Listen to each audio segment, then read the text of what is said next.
Good evening, everyone. So it's so great to be here this evening and to have the honor of sharing the work of the Dolores Huerta Foundation with you all here. As many of you know, Dolores Huerta co-founded the United Farm Workers Union with Camila Chávez. And the organizing model, excuse me, was that okay? The organizing model that they used it's a grassroots house meeting organizing model, is the same model that we use with the Dolores Huerta Foundation to organize communities. We engage communities in their homes, and we teach them that they have power to be the change that they want to see in their own communities. So the house meeting model, we engage with community members in their homes and teach them that they have the power to be the change that they want to see in their own communities.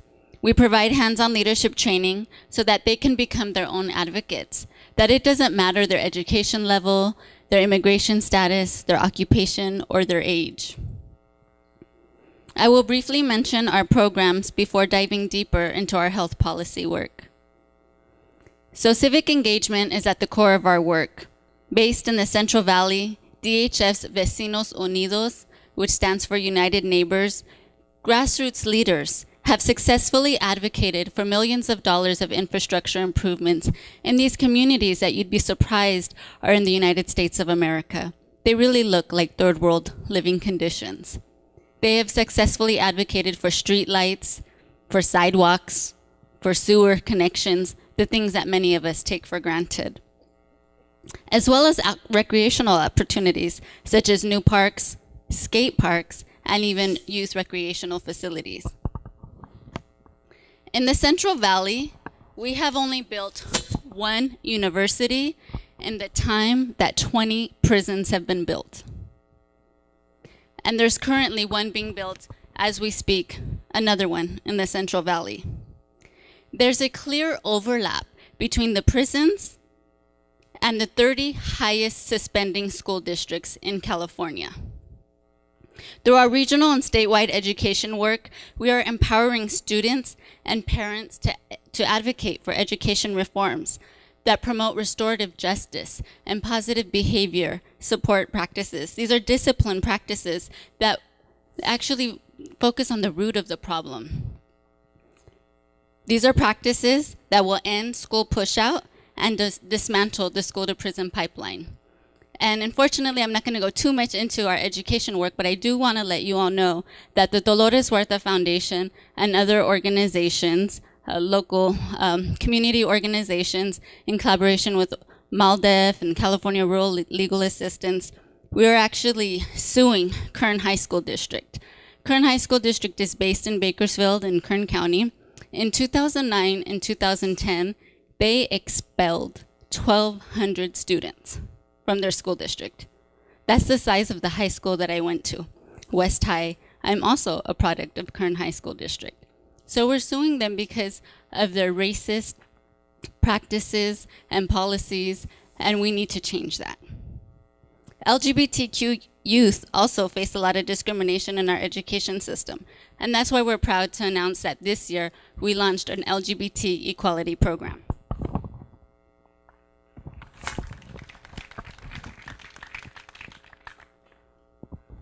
So the San Joaquin Valley is a predominantly Latino region, and it's very rich with agriculture, oil, and prison. That's our economic base. Agriculture alone is valued at approximately $32 billion a year. Despite the economic wealth generated by farm workers and the agriculture industry, farm workers earn an annual income of approximately $19,000. The Dolores Huerta Foundation has partnered with Cultiva la Salud to help reduce the health disparities among Latinos in Arvin and Greenfield, small rural farm worker communities in Kern County, through interventions that address poor nutrition and physical inactivity. Cultiva la Salud aims to increase access to healthy food and beverages and increase access to physical activity opportunities for Latinos. So through the racial ethnic approaches to community health, from the Centers for Disease Control, Cultiva la Salud promotes health equity and is working to reduce the incidence of chronic disease among Latinos. So these are the committees that have been established with our Vecinos Unidos. So through Cultiva, we established these resident committees working on these 4 areas. These are general meetings that are held after we've had a chain of house meetings. After our organizers have met with 200 individuals in their homes, we bring them together in what are called general meetings. So the one on the left is in Arvin, the one on the right. Ooh, that doesn't look good. Good thing I'm looking at him. We engage residents in planning, implementation, and the evaluation process. So if you can just keep moving on to the next slides. So this is a visit to a local community garden. So due to the difficulty in getting grocery stores to establish businesses in extremely poor communities, our committees have focused on establishing community gardens and school farm stands. They study local policies and ordinances to evaluate if they can be adjusted or improved to remove the barriers that many people have when they want to establish their own community gardens. We've also worked with the Arvin School District to implement school wellness policies and local food procurement, bringing locally grown food to school cafeterias. A parent committee collaborated with the Kern County Public Health to conduct a smart lunchroom assessment training. They did a cafeteria site visit to assess the cultural relevancy of the foods and to provide their input for improving the meals and reducing food waste. They successfully added language on local procurement to Arvin Union School District wellness policy. This year, at least 25% of the produce that they serve will be purchased within a 200-mile radius of Kern County line. And each subsequent year, it will be raised to 10%. So with 75% achieved by 2021.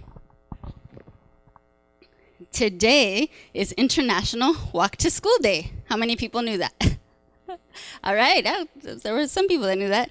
So this morning, over 75 students and 22 parents participated in a walking school bus event in Greenfield and Arvin school districts. These activities not only promote exercise, but will also inform future suggestions for infrastructure improvements to increase safety as well. In June of 2016, the committee members attended an LCAP community presentation. That's a local control accountability plan.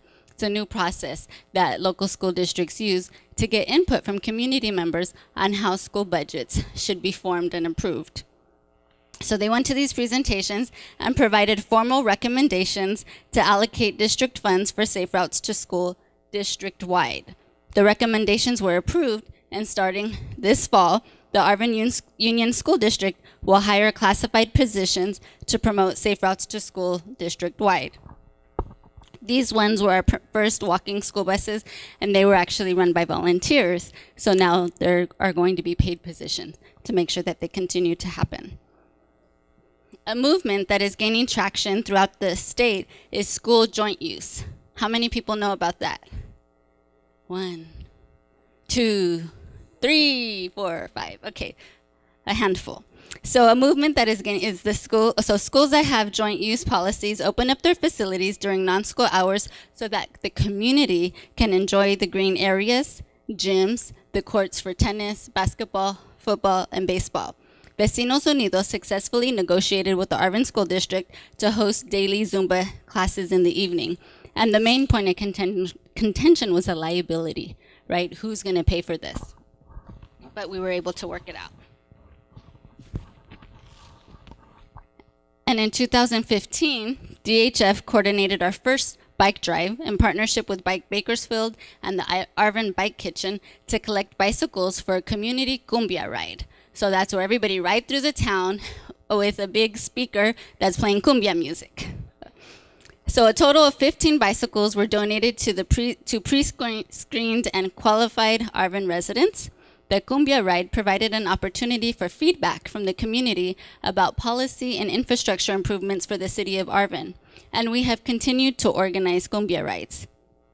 So we can keep going and you can see the other Cumbia Rides. And we also have walking contingents for those that don't have bicycles yet. Because just last month, we received a donation of 300 bikes. But it's a secret who we got them from. Can you all keep a secret? Good thing we don't have Wi-Fi access up here. Are there any burners in the house? from Burning Man. These are all the bikes that got left at Burning Man. They don't encourage that you do that. That's why it's a secret. They don't want people to think that it's okay to leave your bikes there in the desert. But for those that did, they were able to donate these bikes to us. And next year, we're really looking forward to launching a pilot bike share program that is tailored to rural farm workers. So I'm very excited about that. So we can go to the next one. Like I said, that civic engagement is the core of the work that we do. And we know Election Day is just over a month away. So back at the foundation, we're all very busy. We've hired 40 canvassers that are on the phones, knocking door to door, doing voter outreach and education. During the summer, we focused on voter registration. And in over 100-degree weather, we did pretty good.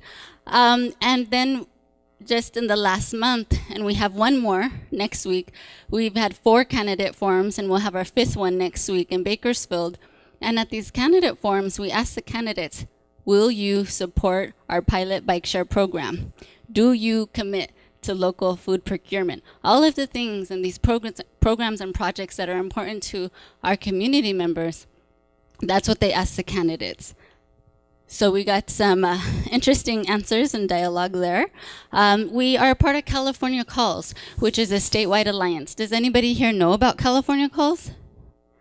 Okay, so it's a statewide alliance, like I said, 15 anchor organizations. Dolores Huerta Foundation is one of 15 anchor organizations, and together we work on a progressive agenda. So right now we're educating voters about Propositions 55, 56, 57, and really making sure that we get out the vote. In Kern County alone, we have established a voter base, a supportive voter base of over 20,000 voters. These are voters that when we educated them, called them on the phone, we followed up by going to their door, making sure that they knew where their polls were, giving them important information that they needed to know to make educated decisions. All of this nonpartisan. They made it to the polls and they voted the way that we asked them to. Those are the 20,000 supportive voters that we have in the base that we're building on. Again, nonpartisan, we don't support candidates. And this is what our phone bank room looks like. And then there's somebody knocking door to door. So we are also part of another statewide alliance called YVOTE. It's a youth voter engagement project where we are focusing on millennials. So millennials make 25% of the eligible voting population, but only about 4% of them in California actually make it to the polls. So we really need to reach out to millennials, educating them, letting them know about the power they have, that they can make a difference. So just as we're doing with our community members, our farm workers who get it and who are there at the doors, even if they can't vote themselves, they're out there going door to door doing the voter registration. So I just wanted to share with you all my favorite quote for Dolores Huerta, besides "Si se puede," is that Election Day is the most important day of our lives. Do you agree? Can we continue to spread that message? So please register somebody. If you register 5 people, 10 people, there are many. You'll be surprised of your friends, family, colleagues who aren't registered. And it's very easy now. We can do it online. The other is making sure that if you can go volunteer. How many people here go door to door? Raise your hand if you have volunteered. Okay, so that's another 6, 7. Not enough. We need everybody here to raise their hands. You can do it. You can go talk to voters. And if you can't go door to door, if you can't walk, then you can get on the phone. So thank you so much for the opportunity to be here. And let's end with a "Si se puede." So "Si se puede," it can be done. And we're going to do a unified hand clap.